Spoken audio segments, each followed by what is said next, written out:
कभी कभी ऐसा नहीं लगता कि जिंदगी एक ही रूटीन में अटक सी गई है। हर दिन बस एक जैसा, एक लूप पर चल रहा हो।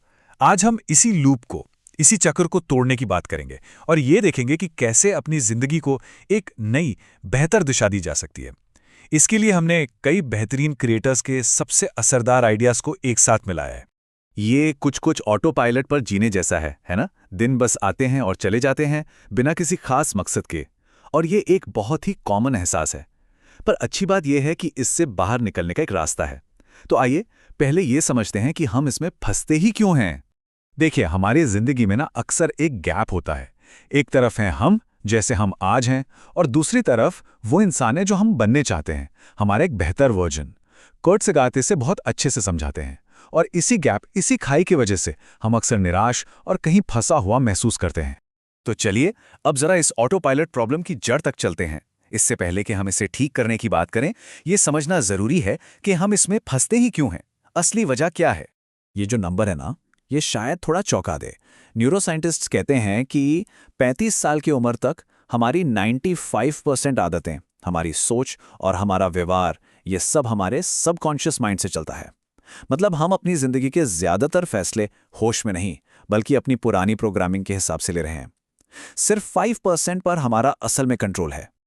और यहीं पर मार्क मैनसन का एक बहुत ही पावरफुल आइडिया आता है, मनोवैज्ञानिक पिंजरा। ये एक ऐसा पिंजरा है जिसे हम खुद बनाते हैं। हमारी पहचान, यानी हम खुद को जो मानते हैं, वही हमें बदलने से रोकती है, भले ही वो बदलाव हमारे लिए कितना भी अच्छा क्यों ना हो। हम उन्हीं पुरानी कहानियों से चिपके रहते हैं जो हमें नुकसान पहुंचा रही हैं। तो सवाल ये है कि इस पिंजरे से बाहर निकले कैसे? पहला कदम है अपनी दुनिया को, अपने आसपास को ठीक करने से। यहाँ हम उन सिंपल लेकिन बहुत असरदार कामों पर ध्यान देंगे जो तुरंत एक मोमेंटम और कंट्रोल का एहसास दिलाते हैं। तो शुरुआत कहाँ से करें? क्रिएट अ बेटर आइडियाज दो बहुत ही बेसिक लेकिन कमाल के पावरफुल स्टेप्स बताते हैं। पहला, खुद को साफ सुथरा रखना। और दूसरा, अपनी जगह को, अपने कमरे को ठीक करना। और ये सिर्फ झाड़ू पोंछा नहीं है, ये दिमाग को एक गहरा मैसेज भेजता है, तुम ध्यान देने लायक हो। ये बात एकदम 100% सही है। जरा सोचकर देखिए ना, जब आसपास सब कुछ बिखरा होता है तो क्या दिमाग में भी वैसी ही उलझन महसूस नहीं होती? एक साफ और व्यवस्थित जगह एक शांत और फोकस्ड दिमाग को जन्म देती है। आपका बाहरी माहौल आपकी अंदरूनी दुनिया का आईना ही तो है। चलो, अब नींव तो तैयार हो गई। अगला स्टेप है मोमेंटम बनाना, यानी छोटी छोटी जीतों को एक बड़ी लहर में बदलना। ये सब कुछ उन आदतों को बनाने के बारे में है जो हमें लगातार आगे बढ़ाती रहें। सोचिए, अगर कोई ऐसी मैजिक पिल हो जो मूड, एनर्जी और मेंटल क्लैरिटी सब कुछ एक साथ बढ़ा दे, तो क्या कोई उसे लेना नहीं चाहेगा?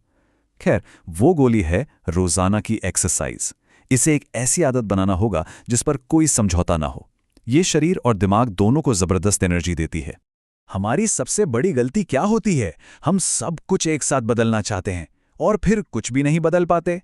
रिलेंटेक्स का एक दिशा का सिद्धांत इसका सबसे अच्छा सॉल्यूशन है। एक लेजर की तरह सोचिए जो अपनी सारी एनर्जी एक ही पॉइंट पर फोकस करता है। 30 दिनों के लिए बस एक लक्ष्य चुनें, सिर्फ एक, और अपनी पूरी ताकत उसी पर लगा दें। अब इस मोमेंटम को बनाए रखने के लिए ना अपनी एनर्जी को बचाना बहुत जरूरी है। इसका मतलब है ध्यान भटकाने वाली चीजों को हटाना। हाँ, वही सोशल मीडिया ऐप्स। एक मजबूत सुबह और रात की रूटीन बनाना ताकि दिन की शुरुआत और अंत कंट्रोल में हो। और सिर्फ कंटेंट कंज्यूम मत करो, कुछ क्रिएट करो। ये बदलाव आपके एनर्जी को सही जगह पर लगाएंगे। चलिए, अब आते हैं बदलाव के सबसे गहरे, सबसे पावरफुल लेवल पर, यानी अपनी कोर आइडेंटिटी, अपनी पहचान को बदलना। क्योंकि हमारा व्यवहार हमारी पहचान से ही तो आता है। असली लॉन्ग लास्टिंग चेंज यहीं से आता है।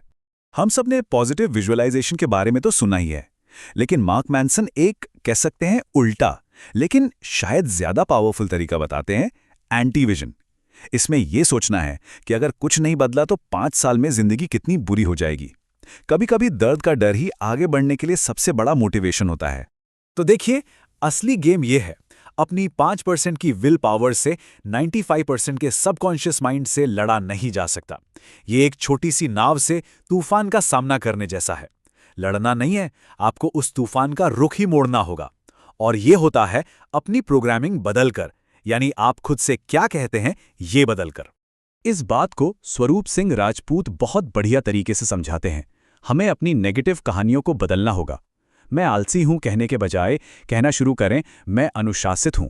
हो सकता है शुरुआत में ये थोड़ा झूठा लगे, लेकिन जब आप इसे बार बार बोलते हैं तो दिमाग इसे ही सच मानने लगता है और आपका बर्ताव भी उसी के हिसाब से बदलने लगता है। तो ठीक है, नींव तैयार है, आदतें बन रही हैं, पहचान भी बदल रही है। अब आखिरी स्टेप, इस नई सिस्टम को एक्शन में लाना और कमांड को पूरी तरह से अपने हाथ में लेना। और अब आता है सबसे सबसे जरूरी हिस्सा, बेटर आइडियाज। इसे कहते हैं सबमिट। इसका मतलब है सरेंडर कर दो। अब ज्यादा सोचना विचारना बंद, प्लान बन चुका है, बहस खत्म हो चुकी है, अब सिर्फ काम करने का टाइम है। दिमाग तो 1000 बहाने देगा, उसकी एक नहीं सुननी है, बस वो करो जो तय किया था। अपनी प्रोग्रेस को ट्रैक करना सच में गेम चेंजर है। एक हैबिट ट्रैकर यूज करें। लक्ष्य है चेन को नहीं तोड़ना। हर टिक मार्क एक छोटी सी जीत है जो दिमाग को और करने के लिए मोटिवेट करती है। और अगर एक दिन मिस हो भी जाए ना तो कोई बात नहीं। जरूरी ये नहीं है कि आप परफेक्ट हों, जरूरी ये है कि अगले दिन आप वापस पटरी पर आ जाएं। बस एक बात हमेशा याद रखनी है, सफलता परफेक्शन में नहीं है, लगातार कोशिश करने में है। असली हार एक दिन चूक जाना नहीं है, बल्कि हार मानकर कोशिश करना ही छोड़ देना है।